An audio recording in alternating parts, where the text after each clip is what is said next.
para dun sa mga gumagamit ng water temperature sensor. Itong pinaka wire na ito na may socket. Ayan, alisin ko. Ayan. Ayan. Ayan, nililinis din yan. Saka ito yung pinagpapasukan niya. Kasi kung minsan nga nagluloko na yung doon sa gauge sa dashboard, ito lang ang nagiging problema. Ayan, nagkakaroon din siya ng dumi dito sa pinakadulong ito. So nililinis din lang naman ito. Ayan, no, nagkakaroon din siya dyan ng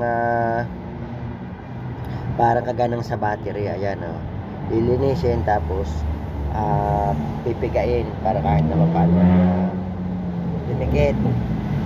Kasi dalawang klase ang ginagamit na dito sa nakalagay dito sa pinaka puno niya sa water temperature. Isang bilog, isang lapad.